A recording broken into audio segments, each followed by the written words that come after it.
This channel does not promote any violent, harmful, or illegal activities. All content provided by this channel is meant for an educational purpose only.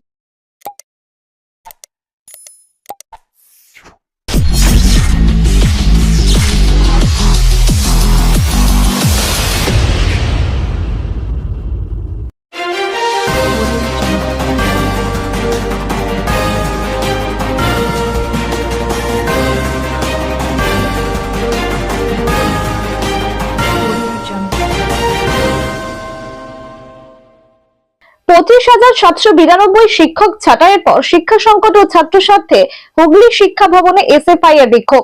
রাজ্য সরকারের দুর্নীতির ফলে supreme কোর্টের ঐতিহাসিক রায় 25,792 জনের চাকরি বাতিল হওয়ার কারণে রাজ্যে স্কুল শিক্ষায় যে গভীর সংকট সৃষ্টি হয়েছে তার মোকাবিলায় আজ হুগলি শিক্ষা ভবনের সামনে বিক্ষোভ প্রদর্শন করল ভারতের ছাত্র ফেডারেশন এসএফআই এর হুগলি জেলা কমিটি। বিক্ষোভকারীরা শিক্ষা ভবনের প্রতীকী তালা ঝুলিয়ে প্রতিবাদ জানায় এবং ছাত্রছাত্রীদের স্বার্থে অবিলম্বে কার্যকরী পদক্ষেপ গ্রহণের দাবিতে একটি স্মারকলিপি জমা দেন।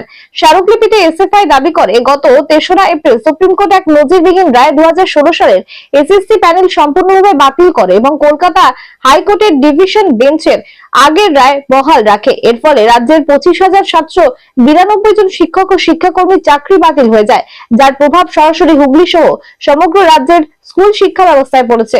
এসএফআই এর অভিযোগ, রাজ্য সরকার দুর্নীতিগ্রস্ত প্রক্রিয়া আড়াল করতে গিয়ে যোগ্য চাকরি প্রার্থীদেরও বঞ্চিত করেছে। এই পরিস্থিতিতে সাধারণ মানুষের সরাসরি শিক্ষা ব্যবস্থার প্রতি আস্থা নষ্ট হয়েছে এবং তার সুযোগ নিয়ে শিক্ষা বেসরকারীকরণ আরো ত্বরান্বিত হতে চলেছে। একই সঙ্গে আর্থিকভাবে পিছিয়ে পড়া বহু ছাত্রছাত্রী স্কুল ছেড়ে দিতে বাধ্য হচ্ছে, যা ভবিষ্যতের জন্য অত্যন্ত বিপজ্জনক সংকেত। দীর্ঘদিন ধরে চলা সরকারি উদাসীনতার কারণে জেলার বহু স্কুল বন্ধ হয়ে গেছে। সেই সব স্কুল এখনো চালু আছে যেখানে শিক্ষক সংকট, পর্যাপ্ত পরিকাঠামো অভাব এবং বেআইনিভাবে বা আদালতের নির্দেশ লঙ্ঘন করে বার্ষিক 240 টাকার বেশি ফি আদায়ের মতো সমস্যা প্রকট হয়েছে। গত দুদিন ধরে এসএফআই এর কর্মীরা জেলার বিভিন্ন স্কুল ঘুরে পড়ুয়া শিক্ষক এবং অভিভাবকদের সঙ্গে কথা বলে বেশ কিছু গুরুত্বপূর্ণ সমস্যার চিত্র তুলে ধরেছে। এই প্রেক্ষিতে তাদের দাবিগুলো হলো, যেসব স্কুল শিক্ষক ছাঁটাইয়ের কারণে শিক্ষার সংকট দেখা দিয়েছে সেখানে অবিলম্বে নিয়ম মেনে বিকল্প শিক্ষক নিয়োগ করতে হবে, ছাত্রছাত্রীদের সিলেবাস পূর্ণ করে পরীক্ষা নেওয়ার ব্যবস্থা করতে হবে এবং প্রয়োজনে অতিরিক্ত ক্লাস চালু করতে হবে। প্রতিটি সরকারি school anti drop out cell গড়ে তুলতে হবে যাতে একজন শিক্ষার্থীও শিক্ষা থেকে ছিটকে না পড়ে। সরকারি স্কুলে বার্ষিক 240 টাকার বেশি ফি আদায় না করা হয় তা কঠোরভাবে নিশ্চিত করতে হবে। যেসব যোগ্য প্রার্থী অন্যায়ভাবে চাকরি হারিয়েছেন তাদের দ্রুত সসম্মানে পুনর্নিয়োগের ব্যবস্থা করতে হবে। ছাঁটাই হওয়া শিক্ষকদের জন্য কেন্দ্রীয়ভাবে একটি মানসিক স্বাস্থ্য সহায়তা ব্যবস্থা গড়ে তুলতে হবে। এসএফআই স্পষ্টভাবে জানিয়েছে, শিক্ষার সংকট এবং ছাত্রছাত্রীদের সাথে তারা ভবিষ্যতে ধারাবাহিক আন্দোলন চালিয়ে যাবে যতক্ষণ না দাবি পূরণ হয়। চুঁচুড়া থেকে আদির রিপোর্ট, আমার কলকাতা নিউজ। মাথা নিচু করে স্কুলে ঢুকতে হবে, এই কথা আমরা বলতে চাই। আজকের এই সমাজ আমরা জানি না, এক সময় এই বাংলাকে বলা হতো what Bengal thinks today, India thinks tomorrow, আর আজকে সে জায়গায় লজ্জা লাগে এই পশ্চিম বাংলার ছাত্র হিসেবে আমরা, এই পশ্চিম বাংলার রবীন্দ্রনাথ সুকান্তের বাংলা, এই বাংলায় আমরা আমাদের অধিকারকে ছিনিয়ে নেবো। আমরা ছাত্ররা আমরা শেষ দিন পর্যন্ত এই লড়াই চালাবো।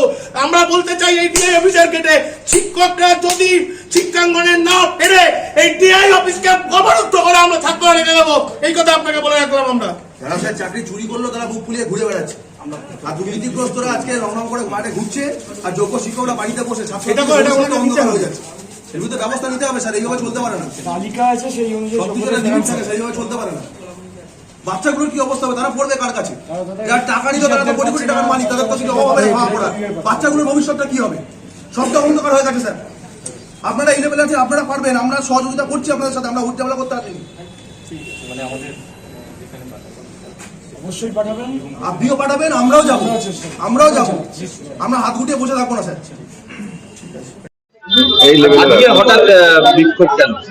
হঠাৎ কেন? সারা রাজ্য জুড়ে কিরকম পরিস্থিতি চলছে আপনারা তো সকলেই অবগত আছেন। 26,000-এর চাকরি চলে গেল। যে বছরের রিক্রুট 22 লক্ষ পরীক্ষার্থী ছিল, যোগ্যদের চাকরি না দিয়ে তৃণমূলের একটা অংশ টাকার বিনিময়ে অযোগ্যদের দিয়েছে চাকরি, যার বিনিময়ে 26,000-কে খেসারত দিতে হলো। তার মধ্যে হুগলি জেলাতেই 850-এর বেশি শিক্ষক স্কুল ছুট হলো। শুধু ছাত্রছাত্রীরা স্কুল ছুট হচ্ছে না, মাস্টার মশাইরাও এই জামানায় স্কুল ছুট হচ্ছে।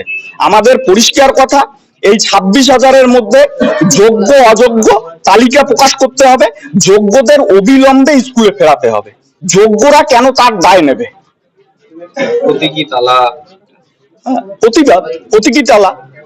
এখানে পরিষ্কারভাবে এসএফআই হুগলি জেলা কমিটি ঘোষণা দিচ্ছে যে যতক্ষণ পর্যন্ত না যোগ্য অযোগ্যের তালিকা প্রকাশ করছে, যোগ্য শিক্ষকদের যতক্ষণ পর্যন্ত ক্যাম্পাসে স্কুলে না ফেরাচ্ছে, ততক্ষণ পর্যন্ত ধারাবাহিকভাবে আজকের যে লড়াই শুরু হয়েছে তা চলতে থাকবে। এই প্রতীকী তালা দেওয়া কেন হলো? কার্যত তো আজকে ডিআই অফিসটা দুর্নীতির আতুরঘরে পরিণত হয়েছে। ডিআই এর মাধ্যমে অযোগ্য শিক্ষকদের অ্যাপয়েন্টমেন্ট গেছে, তাই তার জন্য যোগ্য শিক্ষকরা আজকে স্কুলে ফিরতে পারছে না। তাই যোগ্য শিক্ষকরা যাতে স্কুলে ফিরতে পারে তার জন্য আজকে এসএফআই এখানে আমরা প্রতীকী তালা ঝুলিয়েছি এবং ডিআই কে এখানে এসে উত্তর দিতে হবে যে কেন যোগ্য শিক্ষকদের চাকরি চলে গেল। যতক্ষণ না উত্তর দিচ্ছে এবং যোগ্য শিক্ষকদের স্কুলে ফেরানোর প্রতিশ্রুতি আজকে প্রকাশ্যে এই মিডিয়ার সামনে দিচ্ছে, ততক্ষণ পর্যন্ত আমাদের এই প্রতীকী তালা ঝুলিয়ে এই আন্দোলন এই ডিআই অফিসের গেটেই লাগাতার চলবে। স্যার, আজকে দেখা গেল ভারতীয় ছাত্র ফেডারেশন বিক্ষোভ দেখালো প্রতীকী তালা মেরে এবং আপনার হাতে তুলে দিল প্রতীকী তালার সঙ্গে স্মারকলিপি, কি বলবেন এই ব্যাপারে? বলার ওনাদের দাবিগুলো যা করেছেন সেটা বাস্তবের পরিপ্রেক্ষিতে যুক্তিসঙ্গত। এটা নিয়ে আমি চেয়ারে বসে তো ওইভাবে মানে প্রিন্সিপাল ওরিয়েন্টেড ম্যাটারে কমেন্ট করতে পারি না, কিন্তু যা যা ডেপুটেশনে যে সমস্ত ম্যাটারগুলো যেগুলো আছে সেগুলো যারা রেকমেন্ডিং অথরিটি মানে school service commission, appointing authority West Bengal board of secondary education এবং নীতিগত যে ব্যাপারগুলো আছে সেগুলোর ক্ষেত্রে স্কুল এডুকেশন ডিপার্টমেন্ট, তাদের কাছে আমরা এই ডেপুটেশনের কপিটা পৌঁছে দেওয়ার ব্যবস্থা করব এবং যাতে ওনাদের এই দাবি দেওয়াগুলো পূরণের জন্য ওনারা সচেষ্ট হন সেই ব্যবস্থাই আমরা করব। তারা বলছে অনেক স্কুলে তো যারা শিক্ষকতা করতো ব্যাঘাতপ্রাপ্ত হচ্ছে শিক্ষা, বিভিন্ন হুগলি জেলার বিভিন্ন স্কুলে, সেই নিয়ে কি ভাবনা? সেটা নিশ্চয়ই মানে গভর্নমেন্টের নজরে আছে, কারণ আমরা অলরেডি আমরা ইনফরমেশন দিয়েছি যে কোন স্কুলে কতজন টিচারের মানে গেছে আর কি। হ্যাঁ, সেটা অল্প হলেও দিয়েছি, 5টা করে স্কুল চেয়েছিল, আমরা দিয়েছি। সেগুলো নিশ্চয়ই পুরো ইনফরমেশনও ওনাদের কাছে আছে।